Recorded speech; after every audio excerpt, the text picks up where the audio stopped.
प्रिय दर्शकों और श्रोताओं, जय सिया राम, जय श्री कृष्णा। कार्तिक महात्म्य के आज दूसरा अध्याय की कथा आप सुनिए। सुत जी कहने लगे, श्री कृष्ण भगवान ने आगे का हाल सुनाते हुए कहा कि अपने पिता एवं पति की मृत्यु का हाल सुनकर गुणवती अत्यंत दुखी हुई और रुदन करने लगी, हे स्वामी, हे पिता, आप लोग मुझे किसके सहारे छोड़कर चले गए? मैं निराश्रय कैसे रहूंगी? मेरे भोजन वस्त्र का प्रबंध अब कैसे होगा? कौन करेगा? मेरे पास तो कुछ भी नहीं है, मैं किसकी शरण जाऊं? वैधव्य का यह कोप मेरे ऊपर किस प्रकार हुआ? अब मैं कहाँ जाऊं, कहाँ बैठूं और क्या करूं? श्री कृष्ण बोले कि इस प्रकार विलाप करती हुई केले के पत्ते की भांति कांपती हुई वह अंत में धरती पर गिर पड़ी। कुछ समय बाद जब वह सावधान हुई तो उठकर पुनः विलाप करने लगी। कुछ समय वह शोक सागर में डूबी रही। तत्पश्चात उसने घर की वस्तुओं को बेचकर धन इकट्ठा किया। तब अपने पिता और पति की पारलौकिक क्रियाएं संपन्न करके वह अपनी इंद्रियों को वश में रखे शुद्ध सात्विक जीवन उसी नगरी में बिताने लगी। वह अपने जीवन पर्यंत सभी एकादशी का कार्तिक मास के व्रत आदि को करती हुई अंत में मोक्ष को प्राप्त हुई है।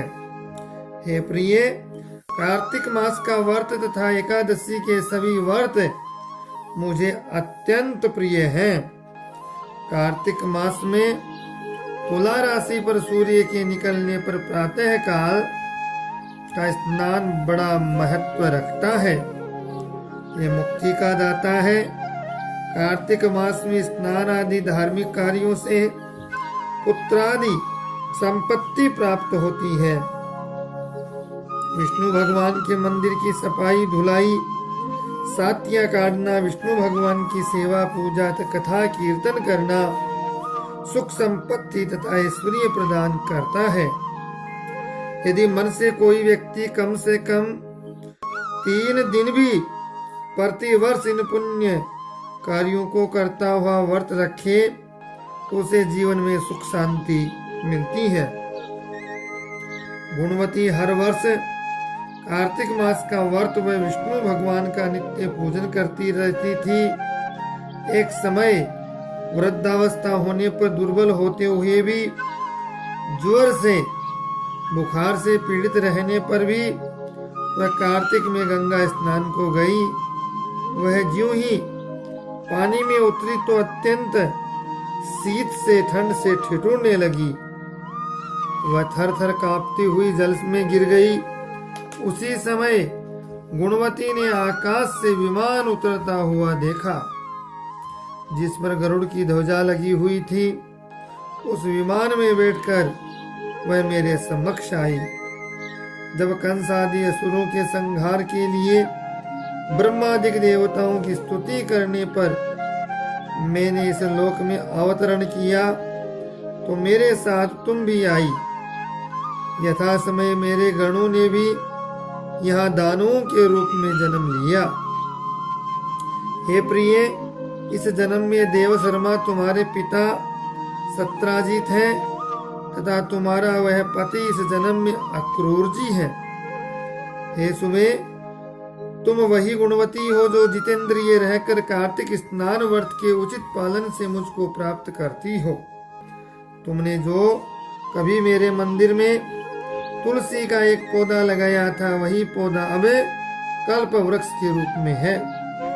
तुमने कार्तिक में जो दीपदान किए तथा मेरी सेवा पूजा संयम नियम के साथ की, उसी से तुम में तुम्हारे गृह में लक्ष्मी का निवास है।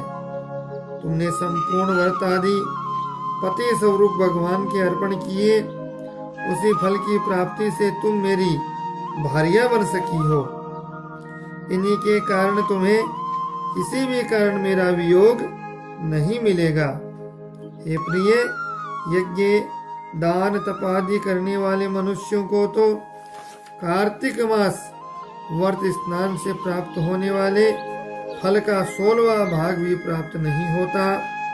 सुत जी कहने लगे कि हे ऋषियों, अपने पूर्व जन्म का यह वर्णन सुनकर सत्यभामा जी अत्यंत प्रसन्न हुई और श्री कृष्ण भगवान को नमस्कार करके आगे की कथा के लिए यूं कहने लगी। अर्थात तीसरा अध्याय जो है कार्तिक मास महात्म्य का, यह आप अगले वीडियो में सुनेंगे। इसी प्रकार वीडियो को लाइक शेयर सब्सक्राइब करें और चैनल को अपना प्रेम स्नेह देते रहें। बेल आइकन को जरूर प्रेस करें जिससे सबसे पहले नोटिफिकेशन आप तक पहुंच जाए। जय सिया राम, जय श्री कृष्णा।